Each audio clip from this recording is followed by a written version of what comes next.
ഇടയ്ക്ക് മാധ്യമങ്ങളിലൊക്കെ നിറഞ്ഞു നിന്നൊരു പേര് രഹ്ന ഫാത്തിമ. ശബരിമലയിലെ സ്ത്രീ പ്രവേശനവുമായി ബന്ധപ്പെട്ടാണ് നമ്മൾ കേൾക്കുകയും ചെയ്തത്. ഇപ്പോൾ രഹ്ന ഫാത്തിമയുടെ പേര് അധികം കേൾക്കുന്നില്ല. അവരുമായി ബന്ധപ്പെട്ട ചില പരാമർശങ്ങൾ അവിടുന്ന് ഇവിടെ നിന്ന് ഉയർന്നു വരികയും ചെയ്യും. അല്ല, രഹ്ന ഫാത്തിമ അവസാന വാർത്തയിൽ വന്നത് അവർ BSNL നിന്ന് പുറത്താക്കിയപ്പോഴാണ് അല്ലേ? അതെ, അവരതിനെതിരെ കോടതിയിലൊക്കെ പോവുകയൊക്കെ ചെയ്തു. പക്ഷേ അനുകൂലമായ ഒരു വിധി കിട്ടിയിട്ടില്ല എന്നോ. രഹ്ന ഫാത്തിമ ഇപ്പോൾ എന്താണ് ചെയ്യുന്നതെന്ന് ഞാൻ അവരുടെ സോഷ്യൽ മീഡിയയിൽ പറഞ്ഞു. അവരിപ്പോൾ മോഡലിംഗ് ആണ് നടത്തുന്നത്. മോഡലിംഗ് എന്ന് പറഞ്ഞാൽ അവരുടെ മറ്റേ ഫേസ്ബുക്ക് പേജ് എടുത്ത് നോക്കിയാൽ രഹ്ന ഫാത്തിമ പിന്നെ എന്തോടെയുണ്ട് അവരുടെ പേര്, കുറച്ചുകൂടെ നീളമുള്ള പേരാണ്. ആ പേര് അവസാനം പറയാം നമുക്ക്. അപ്പോൾ അവിടെ നോക്കുമ്പോൾ അവർ അർദ്ധനഗ്നയായ വസ്ത്രം ധരിച്ച ഒരുപാട് ഫോട്ടോഷൂട്ടുകളിൽ പങ്കെടുക്കുന്നുണ്ട്. നീന്തൽക്കുളത്തിൽ, സ്വിമ്മിംഗ് പൂളിലും അല്ലാതെയുമൊക്കെ ആയിട്ട് ഉള്ള കുറേ ചിത്രങ്ങൾ നിരന്തരം പോസ്റ്റ് ചെയ്യുന്നുണ്ട്. വേറൊരു ചിത്രം കണ്ടു, ദേഹം മുഴുവൻ കയറല്ല, ഒരു കയറ് തന്നെ കളേർഡ് കയർ കൊണ്ട് ദേഹത്തിങ്ങനെ കെട്ടി, കൈയും കാലും ഒക്കെ കെട്ടി അവർ പല പോസിൽ ഇരുന്നും കിടന്നുമുള്ള കയറ് മാത്രമേ ഉള്ളൂ. കയറ് അടുപ്പിച്ചടുപ്പിച്ചുള്ള കയറൊന്നുമല്ല, ഇടയ്ക്കിടയ്ക്ക് മാത്രം കയറുള്ള കെട്ടുകൾ മുറുക്കി നിൽക്കുന്ന, വേണമെങ്കിൽ അശ്ലീലമെന്ന് വ്യാഖ്യാനിക്കാവുന്ന ചിത്രങ്ങൾ. മോഡലിംഗ് ആണല്ലോ, കലയാണ്, അതൊരു കലയാണല്ലോ. അതുകൊണ്ട് നമുക്കൊന്നും പറയാൻ പാടില്ല. അപ്പോൾ അങ്ങനത്തെ കാര്യങ്ങളൊക്കെ ചെയ്ത് ഇപ്പോൾ അവരങ്ങനെ കഴിഞ്ഞുകൂടുകയാണ് രഹ്ന ഫാത്തിമ. അപ്പോൾ അയ്യപ്പനോട് കളിച്ച് ഉള്ള പണിയും പോയി, കേസുമായി ഒക്കെയായിട്ട് കഴിയുന്ന രഹ്ന ഫാത്തിമ ഒരു കേസിൽ പ്രതിയായിരുന്നു, നിരവധി കേസുകളിൽ പ്രതിയായിരുന്നു. അവരുടെ മറ്റൊരു കേസെന്ന് പറഞ്ഞാൽ അത് പറയാം, അത് വഴിയേ പറയാം. ഒരു പുതിയൊരു കേസിൻ്റെ ഒരു പുതിയ ഡെവലപ്മെൻറ്റ് പറഞ്ഞിട്ട് മറ്റു കാര്യങ്ങളിലേക്ക് പോകാം. അവർ ശബരിമല പ്രക്ഷോഭത്തിന് കാരണമാകുന്ന വിവാദങ്ങൾ ഉണ്ടാകുന്ന സമയത്ത് സുപ്രീം കോടതി വിധിയൊക്കെ വന്നതിന് ശേഷം ഇവർ ശബരിമലയ്ക്ക് പോകാൻ കെട്ടുമുറുക്കിയൊക്കെ പോയി. അതിനുശേഷം രഹ്ന ഫാത്തിമ കറുപ്പെടുത്ത് ഇരുമുടിക്കെട്ടുമൊക്കെ ആയിട്ട് അതിനകത്ത് സാനിറ്ററി നാപ്കിനുമായിട്ടൊക്കെ പോയി എന്നൊക്കെ പറഞ്ഞ ആരോപണം ഉണ്ടായിരുന്നു. പക്ഷേ അവരൊരു പോസ്റ്റ് ഇട്ടു, അയ്യപ്പൻ ഇരിക്കുന്നത് പോലെ അർദ്ധനഗ്നയായ ശരീരത്തിൻ്റെ കാലുമൊക്കെ കാണിച്ച് ഇരിക്കുന്നൊരു ചിത്രം അയ്യപ്പൻ ഇരിക്കുന്ന പോസ്റ്റിലിട്ട് ചില കമൻറ്റും ഒക്കെ ആയിട്ടൊരു ഫേസ്ബുക്ക് പോസ്റ്റ് ഇട്ടു. അതേ തുടർന്നൊരു കേസ് വന്നു. ഈ കേസ് പത്തനംതിട്ട കോടതിയിൽ നടന്നുകൊണ്ടിരിക്കുകയായിരുന്നു. കേസ് ഇങ്ങനെ നടന്നുകൊണ്ടിരിക്കെ ഇപ്പോൾ എത്ര വർഷമായി അല്ലേ? അതെ. കേരളത്തിൽ ഇപ്പോൾ K Surendran, Sasikala teacher, KS Radhakrishnan അടക്കമുള്ള ആളുകൾക്കെതിരെ 100 കണക്കിന് കേസുകൾ കേരളത്തിലെ അങ്ങോളം ഇങ്ങോളം സംസ്ഥാന പോലീസ് രജിസ്റ്റർ ചെയ്തിട്ടുണ്ട്. ആ കേസ് പക്ഷേ അയ്യപ്പനെ ആക്ഷേപിച്ചു, ശബരിമലയെ ആക്ഷേപിച്ചു. കേരളത്തിലെ അല്ല, ലോകത്തെമ്പാടുമുള്ള കോടിക്കണക്കിന് ഹിന്ദുമത വിശ്വാസികളുടെ, അയ്യപ്പനെ സ്നേഹിക്കുന്ന ആരാധിക്കുന്ന ആളുകളുടെ വിശ്വാസത്തെ അപമാനിച്ച, മുറിവേൽപ്പിച്ച ഒരു കേസ് രഹ്ന ഫാത്തിമയുടെ നേരെ രജിസ്റ്റർ ചെയ്തിട്ട് സംസ്ഥാന പോലീസ് അതിൽ ഗുരുതരമായ വീഴ്ചയാണ് വരുത്തിയത്. ഈ കേസ് കൊടുത്തിരുന്നത് BJP നേതാവ് B. രാധാകൃഷ്ണനാണ്.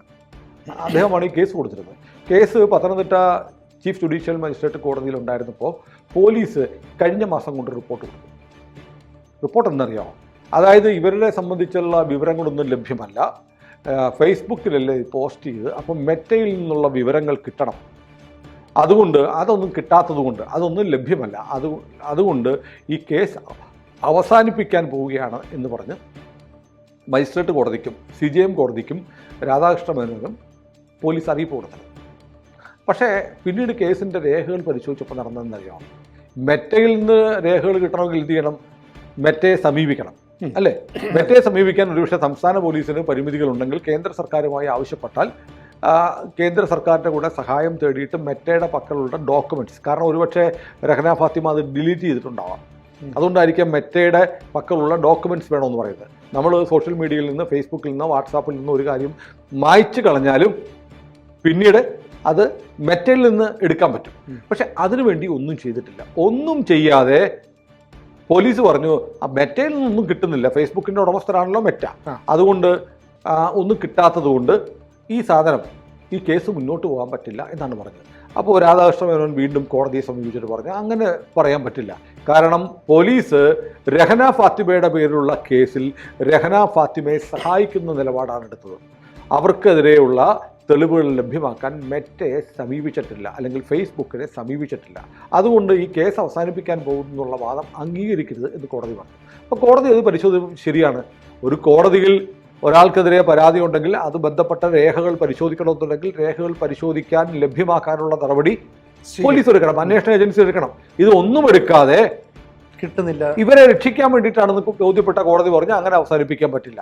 നിങ്ങൾ മെറ്റയിൽ നിന്ന് ഡോക്യുമെൻ്റ് കിട്ടാനുള്ള ഏർപ്പാട് ചെയ്യണം. ഇത് ഗുരുതരമായ ഒരു ആരോപണമാണ്. ഒരുപാട് പേരുടെ മതവികാരത്തെ വ്രണപ്പെടുത്തിയ കേസാണ്. അതുകൊണ്ട് ഇത് അവസാനിപ്പിക്കാനുള്ള നീക്കം അനുവദിക്കാനാവില്ല എന്ന് പത്തനംതിട്ട ചീഫ് ജുഡീഷ്യൽ മജിസ്ട്രേറ്റ് കോടതി പറഞ്ഞു. ഇത് നമ്മുടെ പത്രങ്ങളിലും മാധ്യമങ്ങളിലും ഒന്നും ചർച്ചയായില്ല. പക്ഷേ ഇതിനകത്തൊരു കള്ളക്കളി എന്ന് പറഞ്ഞാൽ ഇപ്പോൾ അയ്യപ്പ സംഗമം നടത്താൻ പോവാണ് സംസ്ഥാന സർക്കാർ, അല്ലേ? അതെ. തെരഞ്ഞെടുപ്പിന് തൊട്ട് മുമ്പ് വീണ്ടും അയ്യപ്പൻ്റെ ഒരു പേരിൽ ഒരു വികാരം ഉന്നയിച്ച് ഹിന്ദു വോട്ടുകൾ സംഘടിപ്പിക്കാനുള്ള ഒരു ശ്രമം. അല്ലെങ്കിൽ ചിലർ ഭയപ്പെടുന്നുണ്ട്, പമ്പാ നദീതീരത്താണ് ഈ പരിപാടി നടത്താൻ പോകുന്നത്. അവിടെ 3000-ഓളം ആളുകളെ പങ്കെടുപ്പിച്ചുകൊണ്ട് നടത്തുന്ന അയ്യപ്പ സംഗമത്തിൽ ഒരു പക്ഷേ ഇതുപോലത്തെയുള്ള ആക്ടിവിസ്റ്റുകളെയും മനീതി സംഘം എന്നൊക്കെ പറഞ്ഞ് കുറേ ആളുകൾ വന്നല്ലോ, ഇവരെയൊക്കെ വിളിച്ചുകൊണ്ട് വന്ന് വീണ്ടും ശബരിമലയിലെ പൂങ്കാവനം, അയ്യപ്പൻ്റെ പൂങ്കാവനങ്ങൾ മലിനമാക്കാനുള്ള ശ്രമമാണോ നടക്കുന്നതെന്ന് ആശങ്കപ്പെടുന്ന കുറേ പേരുണ്ട്. സർക്കാരിന് അയ്യപ്പനോടും ശബരിമലയോടും ഹിന്ദുമത വിശ്വാസികളോടും അയ്യപ്പ ഭക്തരോടും ഒന്നും വലിയ താല്പര്യമൊന്നുമില്ല. കാരണം നമുക്കറിയാമല്ലോ, എല്ലാ വർഷവും ശബരിമലയിൽ എപ്പോൾ നട തുറക്കും, മണ്ഡലകാലം എപ്പോൾ ആരംഭിക്കും എന്നൊക്കെ കൃത്യമായി അറിയാം. അത് മാറി മാറി വരുന്നില്ല, ഒരു നിശ്ചിത സമയത്ത് ആരംഭിക്കുന്നതാണ്. എന്നിട്ട് പോലും അടിസ്ഥാന സൗകര്യങ്ങൾ ഏർപ്പെടുത്തില്ല. മണ്ഡലമാസം തുടങ്ങിക്കഴിഞ്ഞിട്ട് പോലും തുടങ്ങത്തില്ല, റോഡിന്റെ പണി പോലും തീർക്കത്തില്ല, ശൗചാലയങ്ങൾ ഉണ്ടാക്കത്തില്ല, അവിടെ ഈ പ്രളയത്തിന് തകർന്നുപോയ നടപ്പന്തൽ പുനഃസ്ഥാപിച്ചിട്ടില്ല. അങ്ങനെ ഒരുപാട് പ്രശ്നങ്ങളുണ്ടായിരുന്നു. വേണമെങ്കിൽ ഒരു 6 മാസം മുമ്പേ ഈ ശബരിമല മണ്ഡലവാസം വരാൻ പോവുകയാണ്. ഒരു 6 മാസം മുമ്പേ നിർമ്മാണ പ്രവർത്തനങ്ങൾക്ക് ആരംഭിച്ചാൽ അവിടുത്തെ ഗതാഗത കുരുക്ക്, ശുചിത്വത്തിന്റെ പ്രശ്നം, ഇതൊക്കെ പരിഹരിക്കാൻ പറ്റും. ഘട്ടം ഘട്ടമായിട്ട് മുന്നേറാം. ഒന്നും ചെയ്യില്ല. മണ്ഡലമാസം വരും, അതിനുശേഷം പരാതി ഉണ്ടാകുമ്പോൾ അവിടെ എന്തെങ്കിലുമൊക്കെ കാട്ടിക്കൊണ്ടും. അപ്പോൾ അയ്യപ്പനോടും ശബരിമലയോടും പിണറായി സർക്കാരിന് ഒരു താല്പര്യവുമില്ല. പിന്നെ ഗതികെട്ട് സുപ്രീം കോടതി നാളെ മുതൽ നടപ്പാക്കാനുള്ള പറഞ്ഞ വിധിയൊന്നും അല്ലത്. വേണമെങ്കിൽ സർക്കാരിന് എപ്പോൾ വേണമെങ്കിലും നടപ്പാക്കാം, ഉടനെ നടപ്പാക്കേണ്ട അടിയന്തര പ്രാധാന്യം പറഞ്ഞിട്ടുള്ള വിധിയായിരുന്നില്ല. അത് ആരെയും കേൾക്കാതെ നടപ്പാക്കാൻ തീരുമാനിച്ച് ഒരു പുലിവാല് പിടിച്ചതാണ് പിണറായി. പക്ഷേ അങ്ങനെ സാംസ്കാരിക നായകനായിട്ട് മാറി കേരളത്തിൽ ശ്രീനാരായണ ഗുരുദേവനെയും അയ്യങ്കാളിയൊക്കെ പോലെ കേരളത്തിലെ ഒരു നവോത്ഥാന നായകനായിട്ട് വിലസാനുള്ള പിണറായിയുടെ ഒരു ആഗ്രഹം കൊണ്ട് പറ്റിപ്പോയ ഒരു അക്കിടിയാണ് അത്. പക്ഷേ അവരുടെ ഉദ്ദേശം ശബരിമല തകർക്കുക എന്നുള്ളതാണ്. കാരണം കേരളത്തിലെ ഹിന്ദുക്കളെ മുഴുവൻ ഏകീകരിക്കുന്ന, ഒരുമിച്ച് ചേർക്കുന്ന ഒരു പ്രതീകമാണ് അയ്യപ്പൻ. അതുകൊണ്ട് ശബരിമല ക്ഷേത്രം തകർക്കുക എന്നുള്ളത് പണ്ട് മുതലേ ഉള്ള കേരളത്തിലെ ഇടത് വലത് ജിഹാദി എസ്റ്റേറ്റ് മാഫിയാണല്ലോ, ക്രിസ്ത്യൻ എസ്റ്റേറ്റ് മാഫിയാണല്ലോ ശബരിമലയ്ക്ക് തീ വെച്ചത്. അവരുടെയൊക്കെ താല്പര്യമാണ്. അതിന് വരുമാനം വേണം. അതിന് വേണ്ടിയിട്ടുള്ള കാര്യങ്ങൾ ചെയ്യുന്ന അതേ സർക്കാർ ഈ കേസിൽ അയ്യപ്പ വിശ്വാസികളെ അപമാനിച്ച രഹന ഫാത്തിമയെ രക്ഷപ്പെടുത്താൻ വേണ്ടി ഒരു നാടകം കളിച്ചു എന്നാണ് ഇപ്പോൾ വ്യക്തമാകുന്നത്. ഇപ്പോൾ രഹന ഫാത്തിമയുടെ കാര്യത്തിൽ രഹന ഫാത്തിമയെ കോടതി മുമ്പ് സഹായിച്ചിട്ടുണ്ട് കേട്ടോ. രഹന ഫാത്തിമ ഈ വിവാദമൊക്കെ ഉണ്ടായിക്കഴിഞ്ഞു സിനു ഓർക്കുന്നില്ലേ, ഒരു ചിത്രം വരച്ചു. അവരുടെ മാറിൽ അവരുടെ മകനെ കൊണ്ടൊരു ഫിനിക്സ് പക്ഷിയുടെ പടം വരച്ചു. ഫിനിക്സ് പക്ഷിയുടെ 14 വയസ്സുള്ള മകനെ കൊണ്ട് അവരുടെ നെഞ്ചത്ത് ഒരു ഫിനിക്സ് പക്ഷിയുടെ പടം വരപ്പിക്കുന്ന ചിത്രം പോസ്റ്റ് ചെയ്തു. അത് നോക്കിക്കൊണ്ട് അവരുടെ 4 വയസ്സോ മറ്റോ ഉള്ള 4 8 മറ്റോ വയസ്സുള്ള മകൾ നോക്കിയിരിക്കുന്നതൊക്കെയായിട്ടുള്ള ചിത്രമാണ്. അത് വലിയ വിവാദമായി. പോലീസ് കേസെടുത്തു. കുട്ടികളെ ലൈംഗികമായി ചൂഷണം ചെയ്യുന്നതിന് തുല്യമാണെന്നൊക്കെ പറഞ്ഞ് കേസ് വന്നു. അങ്ങനെ സെൻട്രൽ പോലീസ് രഹന ഫാത്തിമയെ അറസ്റ്റ് ചെയ്ത് രഹന ഫാത്തിമ ഹൈക്കോടതി ചെന്നു. അപ്പോൾ ജസ്റ്റിസ് കൗസർ എടപ്പകത്തിൻ്റെ ബെഞ്ചിലാണ് ഈ കേസ് പരിഗണിച്ചതെന്നാണ് എൻ്റെ ഓർമ്മ. ഏതായാലും അദ്ദേഹം പറഞ്ഞു, ഇങ്ങനെ സ്ത്രീ ശരീരം എന്ന് പറഞ്ഞാൽ അങ്ങനെ അതിന് ഒരു സ്ത്രീക്ക് സ്വാതന്ത്ര്യമൊക്കെ ഉണ്ട്. പിന്നെ മാത്രമല്ല ഈ എന്താണ് നഗ്നതയും അശ്ലീലതയും എന്ന് പറഞ്ഞാൽ, അശ്ലീലത അല്ലെങ്കിൽ അശ്ലീലം, നഗ്നത എന്ന് പറയുന്ന ഒരു വാക്കിൻ്റെ, നഗ്നത എന്ന് പറഞ്ഞാൽ എപ്പോഴും അശ്ലീലമാവണമെന്നില്ല. നഗ്നതയ്ക്ക് അശ്ലീല സ്വഭാവത്തിലുള്ള നഗ്നതയും ഉണ്ടാവാം, അല്ലാത്ത നഗ്നതയും ഉണ്ടാവാം. പിന്നെ ഇതൊരു ഒരു നിഷ്കളങ്കമായ ഒരു കലാപരമായ ആവിഷ്കാരമാണ് ആര് നടത്തിയത്? ഈ രഹന ഫാത്തിമ. 14 വയസ്സുള്ള മകനെ കൊണ്ട് നെഞ്ചത്ത് പടം വരപ്പിച്ചത് നിഷ്കളങ്കമായ ഒരു കലാപരമായ ആവിഷ്കാരമാണ്. അതിനകത്ത് ലൈംഗികത, അശ്ലീല ചിത്രം വരച്ചു എന്നൊന്നും കാണേണ്ട കാര്യമില്ല. പിന്നെ മാത്രമല്ല, ഇത് സ്വന്തം കുഞ്ഞുങ്ങളെ കൊണ്ട് വരപ്പിക്കുമ്പോൾ അവരെ ലൈംഗിക താല്പര്യത്തിൽ ഉപയോഗിച്ചു, അല്ലെങ്കിൽ ഒരു സെക്ഷൽ ആക്റ്റിൽ, ഒരു ലൈംഗിക വൃത്തിയിൽ ഏർപ്പെടുത്തി എന്നൊന്നും വ്യാഖ്യാനിക്കാൻ പറ്റില്ല. അത് ഒരു കലയായി കാണണം എന്നൊക്കെ പറഞ്ഞിട്ട് ഹൈക്കോടതി അന്ന് ന്യായം രഹന ഫാത്തിമയെ വിട്ടു. കോടതിയുടെ കാഴ്ചപ്പാട് അങ്ങനെയാണ്, അതായിരിക്കാം ശരി. കോടതിയാണല്ലോ, കോടതി പറയുന്നത്. പിന്നെ അതിനപ്പുറത്ത് വേറെ ഒന്നുമില്ല. അല്ല പിന്നെ അപ്പീൽ വേണം. ആരപ്പീൽ പോകാൻ ആർക്കാണ് താല്പര്യം? അല്ല, ഇത് അങ്ങനെയല്ല കുട്ടികളെ. പക്ഷേ സാധാരണഗതിയിൽ അങ്ങനെയൊക്കെ ഈ പ്രായപൂർത്തിയായ ഒരു സ്ത്രീ അവരുടെ 14 വയസ്സുള്ള മകനെ കൊണ്ട് അവരുടെ നഗ്ന ശരീരത്തിൽ പടം വരപ്പിക്കുകയൊക്കെ ചെയ്തു കഴിഞ്ഞാൽ അത് ആ കുട്ടിയെ ദുരുപയോഗം ചെയ്തതാണോ എന്നുള്ള വ്യാഖ്യാനമൊക്കെ വേറെയുണ്ട്. സമൂഹത്തിൽ അങ്ങനെയൊക്കെ സമൂഹം അങ്ങനെ കാണത്തുള്ളൂ. പക്ഷേ ഇത് മകനല്ലേ, അമ്മയുടെ നെഞ്ചല്ലേ, അതുകൊണ്ട് കുഴപ്പമില്ല എന്നൊക്കെ കാണുകയാണെങ്കിൽ അങ്ങനെ. ഏതായാലും അന്ന് രഹന ഫാത്തിമയ്ക്ക് അനുകൂലമായ ഒരു നിലപാട് ഈ കേസിലുണ്ടായിരുന്നു. അപ്പോൾ എന്തൊക്കെയാണെങ്കിലും ഇപ്പോൾ വീണ്ടും രഹന ഫാത്തിമ പെടുകയാണ്. ഈ കേസിലെ നടപടികൾ വീണ്ടും സജീവമാകുന്നു.